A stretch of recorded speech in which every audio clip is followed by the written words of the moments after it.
Hello, and welcome to a very special episode of It's Sybil. I am Sybil Wilkes, and I'd like you to sit back and relax and take in this conversation that I'm going to have with two very special gentlemen.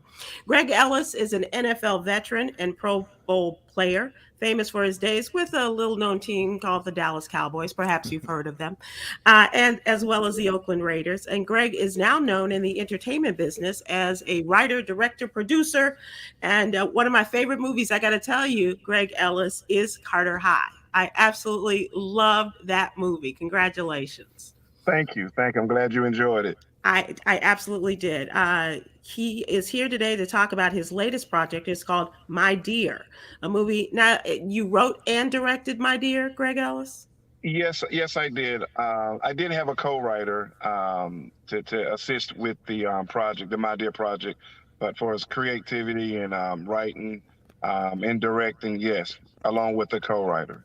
And did you act in it? Did you clean up? Did you provide craft services and all that too? You know how I go for those small budget movies. You gotta feel, feel where needed. But it was fun. And people come together. Sometimes I think that's when you get the best work, Yeah. when it's not necessarily money motivated, Hmm. but people see a need for the project to happen, and that's what happened on this one. Well, we welcome you, Greg Ellis. And also joining us is comedian extraordinaire, my friend, my buddy, my pal. He too is a multi hyphenate professional TV, radio show, podcast host, Rudy Rush. Thanks, Rudy, for joining us. Hey, Sybil, what's up, Greg? Ain't that much, Rudy. How you doing? Ain't nothing, man. I wish I had your hand. I love to have a movie coming out. It was Wakanda Forever. Now it's your movie, and That was I my ain't got. dear. Yeah, now it's my dear. Like it's a Yeah, double feature. there you go. And like yours, truly, Rudy is also a big sports fan, and like Greg, he is an involved father in the raising of his children. And so we welcome both of you, gentlemen. Thank And you. the month of November, for people who don't know, is also known as Movember, and this is the month that we focus on the physical as well as the mental health of men. So, Yeah. Greg, how did you become involved in promoting good mental health among men, especially with your fellow athletes? Well, it's just that, athletes typically when we retire, that's when you see the problem grow. There are a lot of football players that I have played with that deal with mental illness, but the support group for you when you're playing is really strong.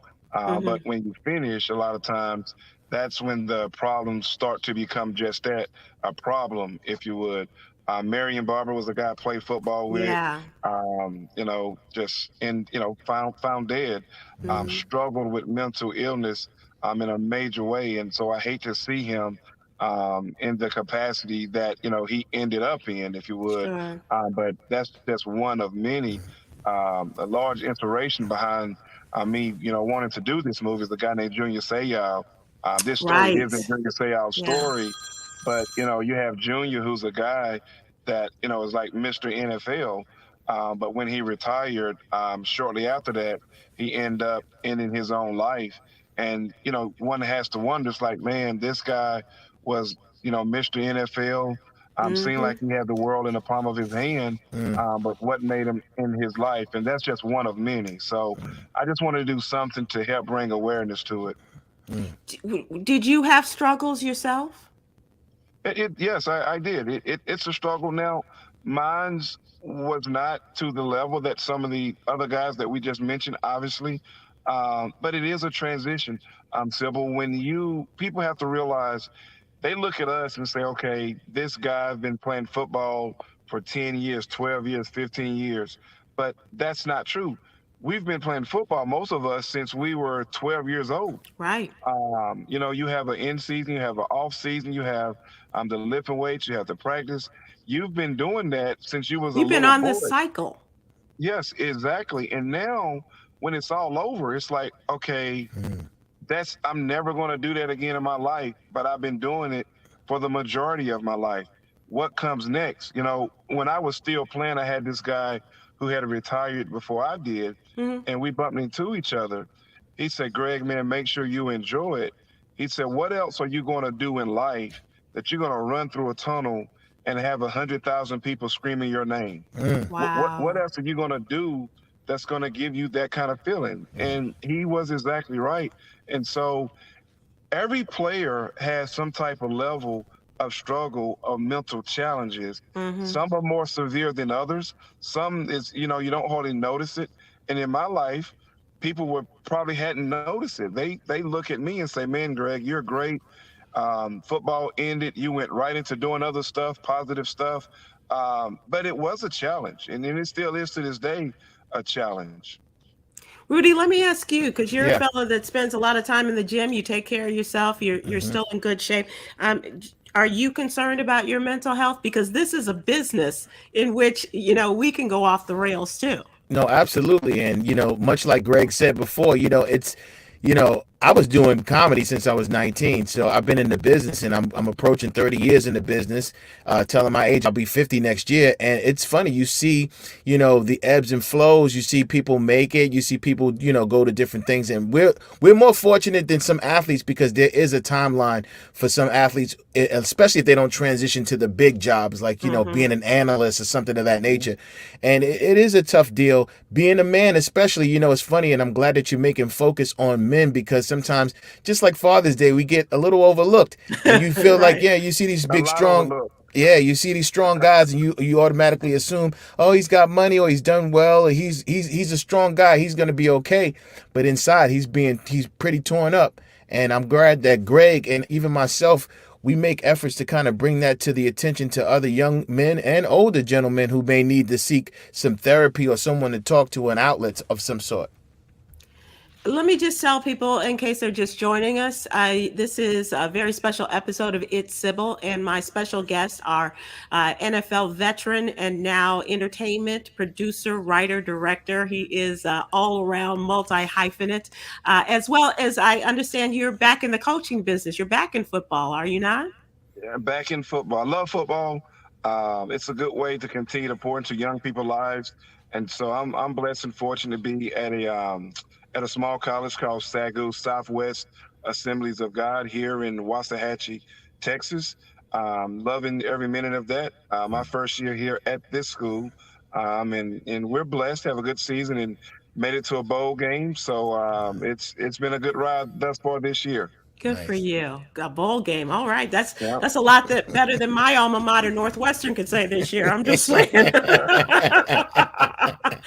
And Rudy Rush is here, my friend, who is a radio host, TV show host, a podcast host, as well as a black man who understands a lot of the struggles as we are talking about black men in Yeah. particular, and the physical as well as the mental Yeah. health challenges during the month of November, or Movember, as we call it. Greg, you mentioned about some of the football players that have these challenges. I grew up in Chicago, and of course, we had a Super Bowl Yeah. win, and Dave Duerson was one of those guys who was, Mm. at the height of his career, won the Super Bowl, and went on to do other things. But he struggled mightily, as his fans found out later. Unfortunately, he committed suicide, and he was one of those, as you talk about. Where else are you going to come out and all 100,000 people are screaming your name and wanting to touch you Mm. and just to be a part of you, and then you Yeah. leave that. It's a situation that, especially back in those days, they didn't Yeah. talk about that. Mm. No. No, you're exactly right. It's one of the few professions where you have a real abrupt ending, right? Mm. I mean, Hmm. Sunday afternoon, you're running through a tunnel, everybody's screaming your name, millions of people are watching you, social media is blowing you up, and then the next day it's like, okay, you're retiring now, or you had a career-ending injuries, whatever it is, you never gonna do that again.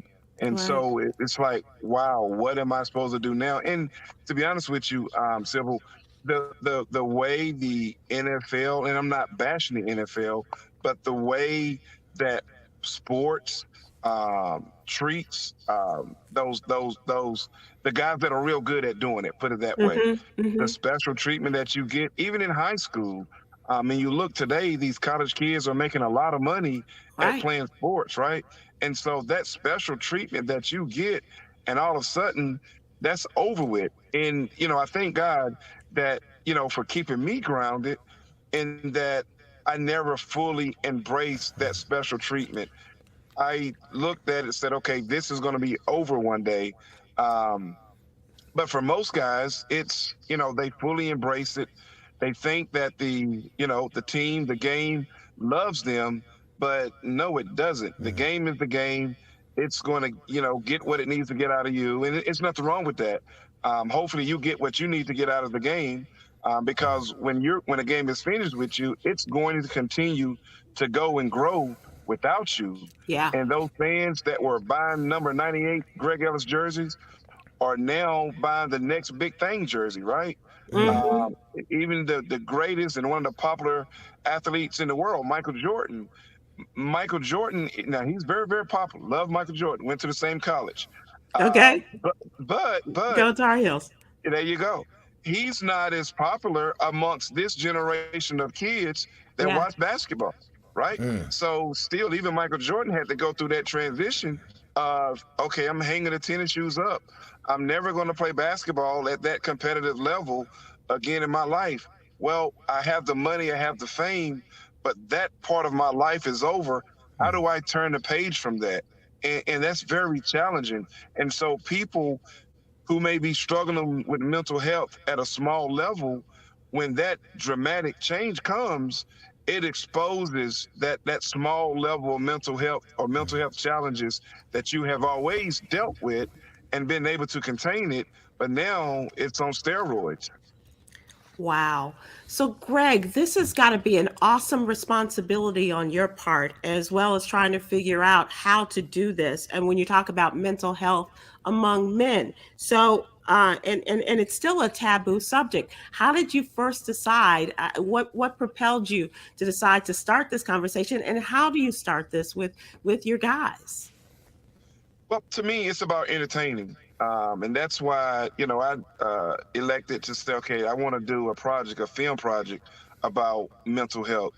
Us as guys, a lot of guys typically like sports.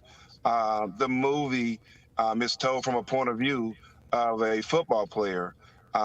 It's not all about, football, but it's very little with football. But it seems like, in the movie world, that it's all about football. But I did that because I know that, tends to draw a lot of people, especially guys, into it, if you would. The key element um, to help people, you have to entertain them. If I can Mm. Mm-hmm. entertain you with a positive message or message that's going to help you, you're going to receive that message if you are being entertained while you're receiving it. And so that's what we wanted to do and why we are doing have done the movie. It's also Right. involved his wife, their little girl. Mental health. A lot of times, us as guys feel like we have to carry the weight of the world on our Mm-hmm. shoulders, Mm. and Mm-hmm. we can be guilty for not allowing our wives to help us. To be honest with you, and I'm definitely guilty of that. I am the type of person that I got it, I can do it, kind of thing, and so we have to accept the help, and that's there for us a lot of times. That sound familiar to you, Rudy? No, no, absolutely. Like we always play the strong card, and just to kind of piggyback what Greg was talking about, I want people to listen to this message that that he has because I've been dealing with it for the past couple of years, especially because of the pandemic, and I don't come from a sports background, but I am an athlete in the sense where I used to go to the gym, and I don't have that anymore because I have a hip injury, which requires me to kind of sit on the sideline and do a lighter sense of like getting on the treadmill, but that camaraderie or just being able to yell at somebody and not take it home, things that Mm-hmm. guys kind of do, the competitive nature, it really sets in that you don't have these things available to you because these are actually great outlets. People think about all the money and like Greg said, going through the tunnel and you think it's a little vanity, but it's actually a family atmosphere. You grew up with a lot of these guys play pee-wee football or you have these friendships that you no longer have. And now you're on this island where everybody thinks you have it together. Well, guess what? I'm just 36 36 years old and I got the rest of my life ahead of me. How old did we think my parents? I was 10 years old. My parents were 36. They ain't know nothing. I ain't know they knew, didn't know nothing. You know what I mean? Yep. Right. Yep. That's And right. and so that just shows you, me approaching 50, I still got a lot of life to live, but at the Yep. same time, as an athlete, I'm an old man. And so there's a whole lot of things that not only go on with athletes, but regular men and women each and every day, but men especially, because we're held to a certain standard where you can't cry, you can't tell your feelings. Sometimes Greg, he said his wife tried to help him. Well, some women, and it's not a strike against women, but they were taught that men aren't supposed to cry either. So sometimes you don't That's get right. that support either. Like, Right. what are you all upset for? I'm this and that. So it's a lot that deals with. And I'm gonna be honest with you and making a mission on this. Like, I never contemplated doing anything to myself, but I have a greater understanding for a man who is faced with adversity and he doesn't see the finish line or doesn't see a Yep. light at the end of the tunnel. I Right. had those conversations with myself and I feel blessed that I have the opportunity to see a brighter day where most don't see that and they just Yep. check out. Exactly. Absolutely. We're going to continue the conversation. And as we move into this next conversation, this next segment, I should say, to tell people that you are watching It's Sybil. I am Sybil Wilkes, and I've got some pretty terrific men here with me tonight. And this show is going to be running on Thursday night, and I am going to be with Greg Ellis at a very special sneak preview of his movie, My Dear, in which Yeah. we're talking about this. And this is a movie that he wrote and directed, and did a whole bunch of other stuff, I'm sure, as we mentioned, around the set of My Dear. Greg Ellis is an all pro player. He is a veteran of the Dallas Cowboys as well as the Oakland Raiders. Hmm. And my friend Rudy Rush here is a veteran of the Comedy Wars. So Yeah. he's played the radio game, the TV game, and Yes. and stand up. So he knows whereof he speaks as well. So I hope that you are enjoying it. Greg, I want to talk about something that is going on right now in our country. Unfortunately, there is a tragic story coming out of the University of Virginia at Charlottesville, in which one young player, a former player of the football team, killed three members of the football team as they were coming back from a school trip, and injured two others. And one's injuries are so severe. He's a running back, and his mother has already said he's had to go through a number of surgeries. So, as they said, as he was finishing this, he shot one kid while he was asleep, and one of the witnesses said they were scared that that they were going to shoot all of them, but it was very clear that he was going after certain members. And as he walked away, he said, "You won't be able to pick on me anymore." Mm.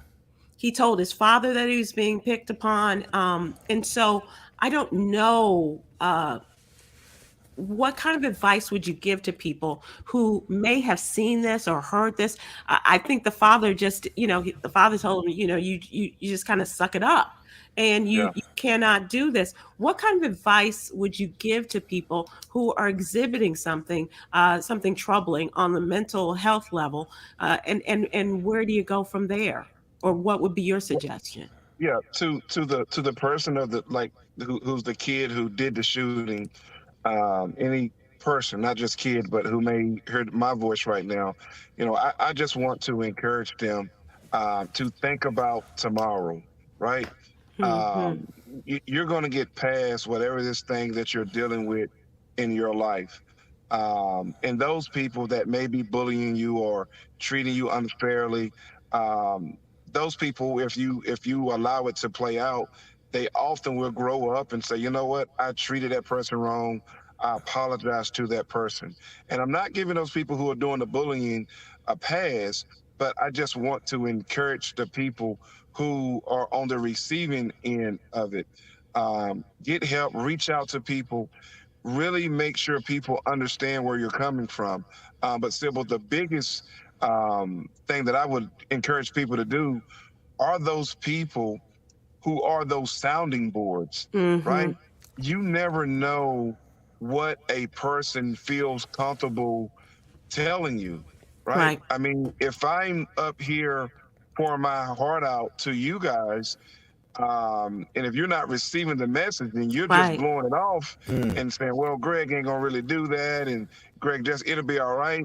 It's like, no, you guys, you don't know me for years, but I would hope that you would say, you know what, that brother seemed like he was really ready to do something bad to some folks. So let me make a call to try to send somebody that way, mm, as well as I would do it for you guys, if you would. So I just want to encourage people, especially teachers, Yeah. right? When you hear and you see that kid getting bullied, and you may not think it's that big of a deal. It's something he gonna grow out of. It's like, just take a little time to talk with him or her to see and make sure, okay, are you okay? If mm, you're not Yeah. okay, let's resolve the problem. If mm, you're a teacher, let me intervene to talk to this kid that's doing the bullying. Let me, as an educator, call that kid parent. Let's mm, bring all sources to the table and let's figure this thing out, because that kid took the law and retaliated in his own Yeah. way, and that's what happened. mm, So it could have been somebody that kid has reached out to that didn't take him mm. serious. And unfortunately, that's probably what happened. Yeah. Yeah, yeah, and it was probably several people who actually saw some demonstration of it getting to that point beforehand, and thinking it's just fun and just Yep. games and stuff like that. Where, like, Greg said, it takes a sounding board like a teacher or someone to kind of notice it and maybe bring people to the table and have a conversation and some type of dialogue to find out exactly what this kid was going through outside of just going to his dad. Because parents hear every little thing, and sometimes they just kind of misconstrue it as, oh, this is just my kid growing up. But Right. something tragic as this, I mean, not only the loss of lives on the bus, but those people that were on the bus, the That's fact right. that they could have been gone as well, that's going to be Yep. with them forever. So everyone's going to have to deal with the repercussions of this. That's Yep. right. That's absolutely right. Rudy, have you ever been a sounding board, or have you ever had someone who has been that sounding board for you? So I'm a comedian, so I don't want to be super funny, but like, I've been in relationships. And Greg, when we were younger, I'm sure you've dated a girl who had an ex who either wasn't quite over her or something of that nature. Right. And women say this all the time. Oh, he's not gonna do anything. He's not that type. Well, Hmm. what, you know what I mean? Like, Yep. why is he sitting outside your house, or why is he here? Right. Why, like, you don't know what people are going through emotionally, and instead of just ignoring it, maybe there's a conversation you need to have with him before I have it with him, or keep some kind of knowledge somewhere. Somebody needs to understand that it could be way more than just his emotions or her emotions. And we give people too much credit for not, people don't do anything until they do it. Yep. Right. Yeah. And that's my motto. So when I ever feel that there's a situation, or I see some people going through things, I talk to them. Are you okay? Even my buddies. Or I've tried to reach out to some exes and be like, you good, bro? Because, you're looking a little strange down the street. Right. you Right. know? But we definitely need to be more aware of our surroundings and the people in it. We just kind of just feel like we give people a pass, and these things kind of happen. Because I heard this guy, unfortunately, from some of the stories I heard, he's been acting a little different And had around. possession of a gun on Absolutely, campus. and knew that people knew that, Yeah. and so there's a little paper trail behind that situation where it could have been stopped. It could have been kind of at least somewhat handled, or at least tried to, before it got to this point. Yeah, yeah. Yeah. Greg, let's talk about my dear. This is why I'm so excited to have the opportunity to talk to it, because I think it's going to reach a wide number of people. My Yep. dear is described as a story through the eyes of a married professional football player and his daughter Lily, his dear, Mhm. right? Yep. And they say that the negative outcomes of untreated mental health issues are revealed as the all American family's life is turned upside down and inside out. Greg, that's a lot. You go, Mm. Yeah. woo, whoa, right? Yes. But it sounds like a lot. How and why did you decide to bring this story to the public? You mentioned about using, and that's something Rudy and I both understand, using entertainment in order to inform, right? Yep. Yep. That's something that we do in radio every day. Yep. So how did you decide? Was it like a light bulb moment that I know movies, I know about mental health issues. Let's put those two together. It's really trying to help people. Um, and when people are dealing with mental health challenges, I want them, just like this kid that we're talking about with the school shooting situation. I want that kid before he decides to go down that path, or anybody that's dealing with any type of mental challenges, before they hurt themselves or before they hurt someone else, right? Think about those repercussions. Think about Hmm. the how is this going to affect my family? And as a football coach, I told my football team the other day, I said, as a football player, I will try harder to get my job done on the football field for my teammates than I will for myself. Mm, Mm. And you guys as family members, you guys as family members, there are certain things that you will try harder for your kids or your spouse, even harder than you will try for yourself. Right. And so I think if people saw the aftershock that comes as a result of something that you allow, mental health to push you to that point to do, right? That that may stop some people from jumping off that cliff, if you would. mm, That Hmm. may stop some people from pulling that trigger. That may stop some people, like this young guy here, from going and shooting those people, because although those lives were lost and damaged, but his life too will Right. forever be altered as well, right? yeah. Yeah. So again, if we can just kind of show the repercussions of what happens after you do this, or if you choose not to get help and you think, well, you know what, I can handle this without getting the necessary help, Mm, this is what can happen to you and your family, and you don't want this to be the results of your family. And Right. so that's why in your description, I'm Sybil, about how this all-American family, how this family is like, the old school Cosby family, right? Hmm. How they had it all together, but due to mental health challenges, that perfect life is now turned upside down and inside out.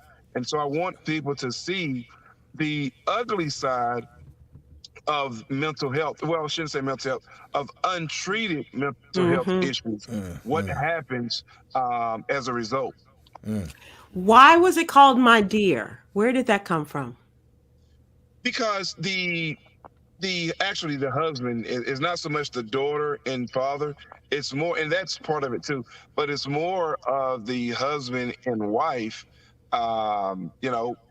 She saw him as her dear Hmm. um throughout the whole movie, and so she's just thankful for those moments that they have, and she always just little pet name called Right. him my dear, if you would. Yeah. That's a lot better than some other pet names I've heard. So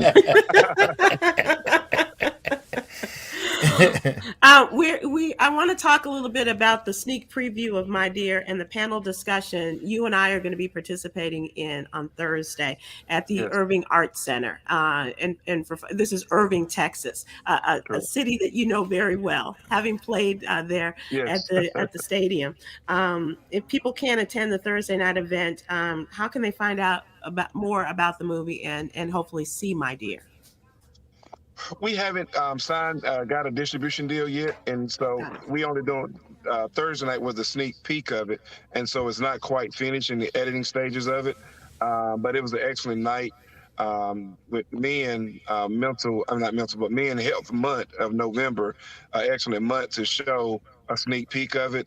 Mm-hmm. May is actually Mental Health Month, and so prayerfully, we'll attract enough attention to get it on those large stages, and so it can circulate around the country and even the world, so people can understand the importance of getting the necessary treatment for their mental health challenges. Right. And leave us wanting more. As we see it, you That's got what to we're have doing. it. And women are, Exactly. going, I got got to bring my guy to Yeah. see this and That's all right. of that. Right. Yep. And for those of us, and I anticipate that folks are going to be saying that there's somebody opened up some onions or something in the room there. So Rudy, I'm thinking you might want to, just, Nah, don't invite me. I'm a big crybaby because I go. Listen, I go to to therapy, and it's exciting to be on this show. When you guys asked Yeah. me, I was kind of because I don't get a platform to talk much about it, especially when I'm on stage trying to make people laugh. Mhm. It's not the last thing people want to hear, but it is becoming more noticeable. Men kind of taking a step, especially African American men, into the realm of mental illness or getting some kind of help. And myself, I see a therapist, and the one thing I tell young people, even some of my friends my age or older, Mhm. it's not so much about them solving your issues, but helping you find out why you do and why you think the way you do. And I had to Hmm. find out things about myself that I didn't even realize I was doing from the time I was a kid. And it helps me tremendously right now, even in my life, just the way I think, or when I hear something. Used to always think things were going to be bad from a conversation. Like, Gray, you can call me, be like, hey, man, you'll leave me a message. I need to talk to you later, bro. I'll be like, oh, man, what I do now? You know what I mean? Right. And I'll probably avoid you or something of that nature where, I said, well, let me just call him and see what's going on. Well, how bad could it be? And so, those little things help you move forward in dealing with your children, dealing with other people, failed relationships, just trying to do a lot of different things professionally. So I really commend you, Greg, because I'm excited to see the project because it's Thank much you. needed in our community, not only in the world, but in our community especially. Thank you. And Sybil, I want to throw this out there as Sure. well. For the website that we launched on Thursday night, it's Mhm. gettingmyhelp.com. And Mhm. so, again, we want to encourage people to go there as well. The website consists of people sharing their personal bouts with mental health. Mm, People ranging from this one guy up there. He's a entertainer, music entertainer. He sings and plays. He has a band, and he's climbing up the charts, if you would. He had a strong bout with mental health, and through his music, he's finding. I don't know if it's cure. He calls it Cure for Paranoia. Mm. That's what the name of his band mm, is. So in mm. his mind, Wow. it's definitely helping him. One lady tells her story about her mental challenges from being homeless that led her to be homeless because of mental challenges. She's doing good now. We got a couple of football players, retired football players, up there as well. And so that's a site that we want to continue to encourage people to go visit because they can see the testimonies of different people sharing about their personal bout with mental health. And then we're inviting resources, if you would, help resources of professional counselors and doctors that will be housed on the website as well, Wow. that individuals can click on and lead to their website and how to contact one of those doctors if need be. This is powerful. For those of you, I hope that you've been able to watch this. And if you're just coming in, go back and start all over again because this is really powerful episode here. Talking to the wonderfully talented Greg Ellis, not only a real monster on the football field, but he's a monster in the entertainment industry because he's doing it all. Talking about his movie, My Dear, and tells the story and talks about mental health in this month of November, Movember. We talk about men's Mhm. health. That includes the physical as well as the mental. And My Dear, we're going to be talking about this Thursday night at the Irving Arts Center. And Mhm. you're doing this in conjunction, Greg, with the Irving Black Arts Council. How did and as you mentioned, the I Am Getting My Help website. How did that relationship form? Well, it formed a couple of years ago. Lady named Aura Guy, she's a part of the Irving Black Council, Mm-hmm. and it's the organization that's housed in the Irving Theater, if you would, Mm-hmm. and they promote and encourage minority projects like theater arts, movies, and things of that sort. Or a guy heard about me, I guess, through the grapevine, if you would, and she knew that I did part of doing the Carter movie. I do stage production plays, and they contact me, asked me, do I have any new content? And I shared with them. I said, we're actually working on one. And at the time, it was a play entitled Juneteenth, the play. Mm. Oh, Which, wow. Okay. yeah, you can look that up. And I'm glad and proud of it because we have been credited with helping Juneteenth to become a national holiday. Mm-hmm. From TMZ, they interviewed me.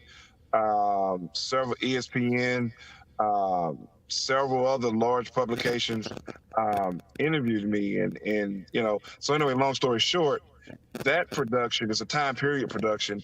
That was my first production that we did in conjunction with the Black Irving Art Council Mm-hmm. in that theater. The Juneteenth play was, and so they like how we performed, and every so often they reach out and ask me, "Do I have any new content?" And once again, I told them we have a movie. It's not quite finished, but we can show a sneak peek of the movie, and so that's how we got to where we are right now. That is awesome. That is awesome. Well, I don't want to speak for my friend Rudy Rush, but he's a very talented fellow. And if you need a comedian in your next stage production, We will. that's your guy. Yeah. No, listen, I'm gonna get some hair. I'm gonna do the Greg Ellis story. Hey, y'all, listen. I'm doing movies and everything. I appreciate you, Rudy. Hey, same here. I love laughing, and I have a huge respect for somebody that can get on the stage, man, and make other people laugh. It's a very unique talent, It something that is. people just take for granted. I didn't see him do it, but I heard that Ti got on stage and tried that comedian thing, and he realized it's like, you know what, this is harder than it looks. That's Yeah, right. yeah, yeah. Much respect to you, my brother. Hey, thank you so much. Much like yourself in the field of comedy, I feel like I'm a pro bowler. So it's a lot There of you go. hard work, Yeah. but I definitely appreciate it. Yeah. And people also, Greg, don't appreciate how smart athletes are, and by the Yeah. same token, how smart comedians are. They're really Yeah. smart guys and women. Yeah. You have to be in order to craft a joke and do all of that kind of stuff. Yeah, yeah, May no, you're not be right. so You're smart and right. taking care of themselves, but I promise you.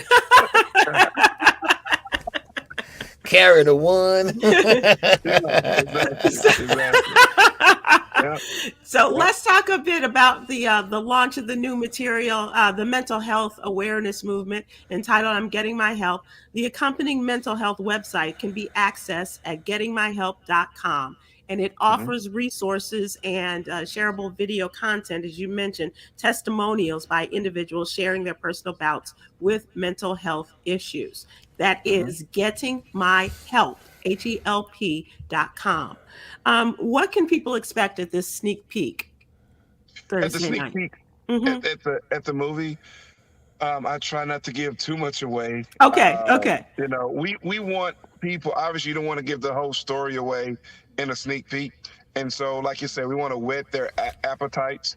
And so, I assure you, the sneak peek was put together very strategic to not to give the movie away. So for those who will see the sneak peek, don't think that okay, I seen the sneak peek, I got the whole movie figured out. Because Right. I assure you, you do not have the whole movie figured out. Um, so yeah, I'll leave it at, and I'll tell you why. Because this is actually one of those kind of movies that goes back and forth in time, if you Hmm. would. Hmm. But we don't show the time traveling part of it during the sneak peek. So Got it. if you just see the sneak peek, you won't see it going back and forth in Hmm. time, kind of like the Titanic did, or Right. the Notebook and that kind of thing. You won't see any of that in the sneak peek. So you're gonna miss a whole lot of the movie if you don't go see it. Okay. Okay. All right. Cool. Can I ask you about just something related to football as well as mental health? Do you think that that connection is legitimate between the CTE and mental health issues on the part of athletes? And I'm not just talking about football, actually. We Mhm. know that there are other sports like soccer players and what have you that have also experienced this. Do you see that connection? Yes, to a certain extent.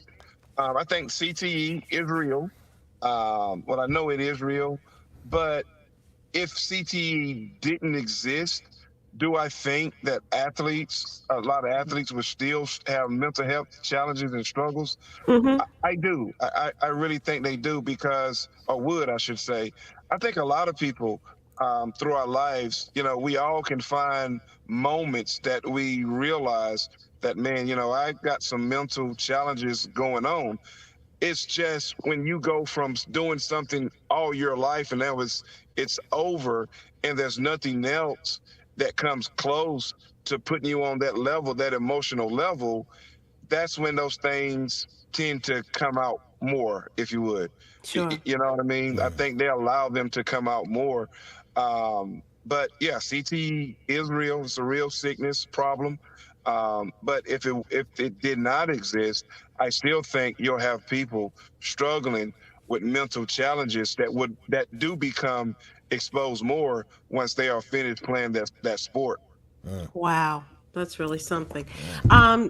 Have you had that conversation, Rudy? I know it's something that, as a football fan, I've had that conversation. How about you? No, I have some friends now that I live in the Dallas Fort Worth area too. So, and we've had conversations about that, even in comedy, just kind of like the stresses that come along with, relying on just your capacity to be on stage, and Hmm. when you're hot and when you're not, and when things fall off and things of that nature, it's a mental trip in itself. But definitely, for guys who play such a physical sport as football, and they're always finding. I got two knee surgeries, and one I was in the bed for 2 months. Yeah. The second one, I was back to work the same week. Same injury, but that shows you how the technology and some of the sporting equipment have affected these guys. And if you look at the helmets today, they look all different shapes and sizes Yeah. because they take a better use and time to kind of figure out, different things medically. So yeah, I mean, I feel like this is a conversation that needs to happen all the time, and it is connected to me. Hmm. And Greg, when I think about the quarterback for Miami, and Mhm. and Yeah. and Oh seeing the man. pictures of him, and hitting that ground, and then them sending him back out, having him count the fingers or whatever it was, and then going back out there, it's just so disturbing. But I love the game, so if I Yeah. had a kid, I would still want him to play because I just love the game so much. But it's just something to think about. And think Yeah. about this, ladies and gentlemen, when you can, please check out the movie My Dear. We're going to keep you up to date on when you can see My Dear, coming to a theater, coming to a screen near you. Written, directed by the great Greg Ellis, the producer extraordinaire. And Greg, how can people follow you? Sybil, I tell you, I'm trying to get up on the social media a lot better. To be honest with you, I tell just go Google me. You'll see different ways to follow me. You can type in Greg Ellis, the movie producer now. Thank God I'm kind of making a little noise at least where people can find me there. But you definitely can find me, Greg Ellis NFL, and just follow the breadcrumbs. You'll be able to get to me. All right, before we close, guys, we like to end on a lighter note, and so I'm wondering about your best suggestions or your coping skills for getting some mental health relief. Is it meditation? Is it music, like you mentioned with your friend Greg, and his music? When times get tough and you feel stressed, how do you lighten your spirit? How do you get some mental health relief? I mean, Which one of you wants to go first? go ahead, Mr. Rudy. You can go if you want to. Nah, you go ahead, man. I mean, well, all right, I'll jump in. Okay. So my thing is, there's different ways. Meditation is if you don't come from a place. If it was five of us growing up, so I don't know how Hmm. to stay still for For for long. long. Yeah, you know what I mean? But now that I'm older, what I do is I'll take a shower.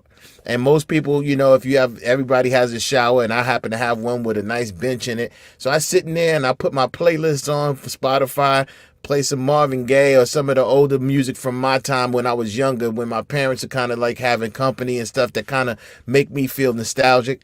And I sit in there and I just think about planning the day and what's going on. And other than that, going to the gym or maybe walking on the treadmill with the same type of music playing in my ear, just to kind of think out the day and do some things like that. So meditation, doing something that you really have to concentrate on thought. So sitting and letting the water hit me, that's the perfect way to do it. Yeah. Yeah. How about you, Mr. Greg Ellis? I mean, for me, my faith, praying helps me a lot. And writing. I Hmm. know people think, they don't want to write. That seems like that's stressful. Um, in my profession, especially people don't think, like you said, that athletes are able even to write, I guess. Right. But I love writing. I love writing. And so, like I said, to me, prayer and just sitting down in a quiet space, writing. Um, I like looking at, and this is a Greg Ellis secret I never told anybody. So here you go, Sybil, you got the exclusive. Okay. I enjoy, this is an odd thing. I enjoy looking at Roots. Yes, the old TV miniseries show. of Okay. Roots while I write. Wow. Wow. Look at you, Don't know the old connection. African. There you go. And that's probably what it is, right? Through the DNA. That's right. That's right. Yes, And sir, you know what? Rudy. I knew I should have let Greg go first because I forgot to put Jesus in it. Yeah, and I be in the shower and I pray to Jesus too. Yeah, Jesus, thank you. I know I forgot something. My bad, Jesus. He understands your heart. He Yeah, knows. yeah, He yeah. knows your heart. He know He where my knows your heart's heart. at. Yeah. I got to tell you, going to see a guy like Rudy Rush, a comedian on stage, that really does something. Laughter is a great Yeah, medicine. And exactly. I'm telling you, go check out Rudy. Rudy, where can people see you next? Oh man, I'm all over the place, but actually I'll be in South Bend, Indiana on the I'm 26th. sorry. Yeah, I see you also, too. then I'll be in Wichita, Kansas on the 9th, and then the 10th I'll be in Tulsa, and the 11th in Omaha. So I got a nice little run going before the end of the year. Spend some time with some family. So yeah, you can catch me at Rudy Rush on everything, and I have the dates on there. Oh, the 24th I'll be with Tweet in Irving at the no, in the Colony at Lava Cantina. It's a big Thanksgiving bang with the music artist Tweet, and it should be some fun. It should be a great night. So yeah, Awesome. Yeah. on the Well, I 24th. have had a great time with you guys. Thank you so much. If you're able to join us Thursday night, we hope that you will, to see the sneak preview of Yeah. My Dear, written, directed by the wonderful Greg Ellis, a wonderfully talented man, and sharing his story. And I hope that you will also check out the website, gettingmyhelp.com. That Hmm. is a key to all of this, and talk to people and listen to each other. Right. When Yes. I, Rudy, when I text you, I always ask, "How are you?" I hope that you're Yes. okay, because it really sometimes you just want to check on your folks, right? That's right. Greg Ellis, thank you so much. I look forward to being with you and having the opportunity to explore this conversation a little bit more at the Irving Yeah. Arts Center Thursday night in Irving, Texas. And thank you, Rudy, and everybody. Please go out there and be good to each other.